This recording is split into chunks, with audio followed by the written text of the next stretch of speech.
You guys like animation, furries, and a good story, right? Alright. How about you indulge me here for a short while? I'd like to explain how Main Attraction is secretly one of the best villains in cinematic history. Or should we say antagonist more properly? Now, I've heard complaints. He doesn't have enough screen time, he's not scary enough, main song sucks, yada yada. And you're all wrong, sadly, but that's okay. I'm here to guide you through it. The sheer brilliance of his writing. By the end of this video, you'll go back to GOAT with a whole new appreciation of this glorious horse. Number one issue people are having is they approach this character wrong. See, what they're doing is they're thinking of traditional villains like Scar, Frollo, Death, the Bull in Kung Fu that I love and always forget the name of. You are looking at him as if he needs to have an all-powerful, grandiose magic ability that makes the protagonist threatened on a larger scale. And I know this is the way that people are trying to look at him because I see the edits. People love glazing old cartoon villains and hating on new ones. Main Attraction is not meant to be like this. He's very much a different type of threat. He has his times to shine, and we'll get to that. But let's just get into what they show of him, shall we? His presence is first established in an intro for a Raw Ball game between his team and Jets, and already we can see how tough his pose is. We see the type of tactics that he uses to win while on the TV, how aggressively he plays, the ways in which he'll hurt others without a care. Not only is he a tad scummy when it comes to how he beats up others, but we also see in his next appearance. It's sort of a next appearance, but like it's an ad for his cryptocurrency that he's running that Will sees on his phone. It just hammers in that point of how he's an evil, despicable creature, exploiting anything he can for personal gain. Preying on desperate, poor, unfortunate souls that still believe investing in a digital coin can make them millionaires. Did Bitcoin work? Sure, but we all remember who we found out was behind that, and did not ending very well, did it? Anyway, the big real intro to Maine is where a lot about his character gets to shine. We get to see him going against a bunch of the biggest competitors in Vineland, and we get a peek at his golden horseshoes. He absolutely destroys Jelly Roll here too, a giant bear that's like twice the weight of him probably, and he just floors him. He's not impressed, however. Vineland is shaping up to be a major disappointment, especially being the place where Raw Ball was born. Silly Maine, doesn't he know that's the curse? Hockey was made in Canada, but when's the last time the Maple Leafs won anything major? Never, I'll tell you that. I gotta say here, I absolutely love that when Maine wants to toughen up around everyone and make himself look scarier, he starts neighing and making horse noises, prancing around on all fours. Being whatever animal you are specifically in this world is so important to everything, and I love that about it. He disrespects Jet's name though, and this is his biggest mistake. Will is ready to defend. He laughs at the idea of a goat being the one to challenge him of all of the possible creatures, but in the end, he's not about to pass up a chance for easy cash, and he's not known to dodge smoke.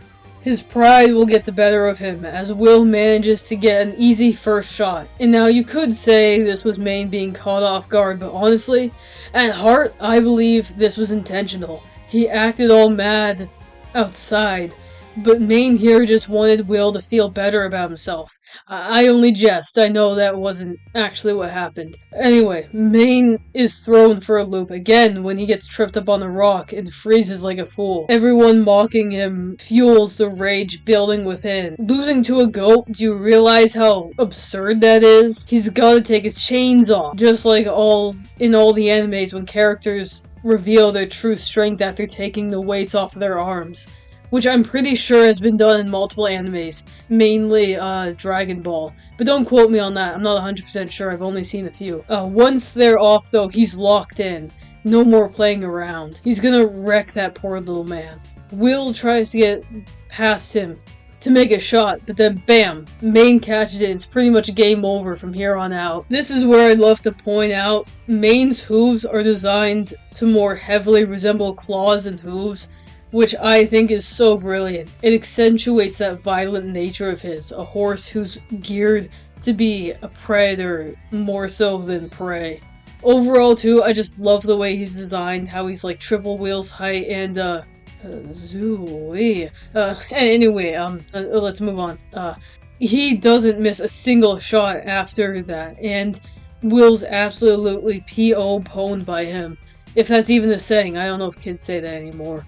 Will's beat up, and when he opens his eyes, he thinks Maine is offering to help him stand up. Now, wouldn't that be sweet? Maine trying to help him up, like he really sees him as a kid now. He's like, oh man, I went too hard on you, you really are just a little child that I'm fighting. But this isn't the reality, of course. Maine was actually just getting his payment for winning the bet. He relishes in being able to toss around that rent money like it's nothing. It's tragic for our boy. A bunch happens between this and the next appearance of him. Will's friends make a troll video on Maine, and Jet proclaims that Will has been calling him My Little Pony. I'm pretty sure that's what happens there. I'm going off of my memory, so forgive me if it's out of order.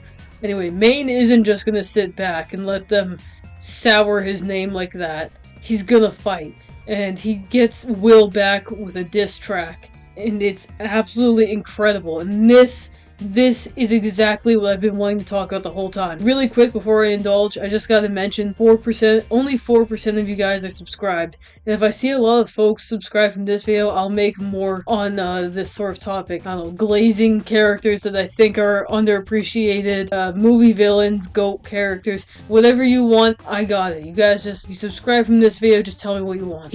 Anyway, let's get back to it. Everyone gathered around? Alright, it's time to glaze. It's main season. Everyone wanted to complain about this when it came out. Say how the song sounds like it doesn't even compare to the old villain songs. And now, if this was King Magnifico's song, if this was The Thanks I Get, then yes, sure, that argument works there. You know, that's a villain that they wanted to be scary, and they wanted to have like a grand turning point. Main Attraction is very much not a Disney villain, and this needs to be understood. His song is authentically his. It's a lazy sounding production. The lyrics are corny and they don't have a good flow. It's the best of his artistic vision, and that's okay. But come on, you just go here on the Main Attraction though. It sounds stupid at first, like, oh yeah, GOAT means greatest of all time, and you're trying to say that you're better than that, which completely contradicts the point of the title. But if you really think about it though, it is genius. You might be the GOAT, but you're not what people are here to see. Objectively, sure, Will is one of the best players out there, but what does that matter if everyone only cares to see Main Attraction? Every line in this is layered and deep. Keeping it short, just like you, Will is 5'7", and by no means is that short, but Maine is such a giant that to him, Will is a teeny tiny GOAT. We would be here for years if I dissected every single line. Tony Soprano, GOAT tears, great stuff, man. You know what's in my cup. Will never had the guts nor the chutzpah to ever make a diss track back, which I think speaks for itself. And after this, we see Maine streaming. He does like a TikTok live stream while he's getting his hair done. And he's putting down the thorns, saying how trash their team is, bragging about the 2 claws that he won. And you know, Jet joins the live stream to hype up how her team is actually changing. And Maine disses her for not even winning once. He's only been in the game for 5 years, and she's been here for much longer, and she's got nothing to her name. But then she disses his hair and says the textures don't match, and she makes fun of it. And then his little goons, they laugh. And he tells them to shut up. And he admits he's sensitive about his hair. This man, now he is not afraid to admit he's sensitive. And you know what? That says a lot about his character. He's honest. And that means he's a great person. Although he does threaten them and say, when I get off this line, and I am worried that his little goons are for their safety, I hope that he's not going to beat them. We even see after this that the resentment he has for Will builds up when there's this brief scene of these reporters on the TV talking about how if they were him that they would be scared and shaking in their boots. And that makes him angry. In the final game, we see how animalistic and aggressive he gets. He's at full force bucking around in anger, kneeing Will. And he even breaks Jet's leg like a whole panther. He's like sprinting on all fours and he shoves her to the ground. And, like, for reference, he was completely unfazed when the Rhino character charged at him full force. Like, he wasn't even, like, scratched or hurt. His leg didn't hurt, nothing. He just brushed it off and blew a kiss to the crowd. So I think the power scaling here is kind of crazy. I'm surprised I haven't seen main attraction in any power scaling edits. Because, like a full charge Rhino, that should have destroyed him. And also, in the final battle, he gets, like, red eyes in anger. None of the characters are really hurt by the lava, but I think it's just crazy. He's running through, like, the sparks of the lava, and he just does not care. Again, I think the power scaling on this horse is insane. And in the end, he does get his mane burned off, and he cries over that, which, no shame in it. I would probably cry too if my mane was burnt off. So overall, I think main attraction, if you're trying to look for, like, a big grandiose villain, like Scar, like I said, any villain that you're typically used to with, like, Pixar or whatever movies, you're gonna be disappointed. He's more of, like, a fun villain.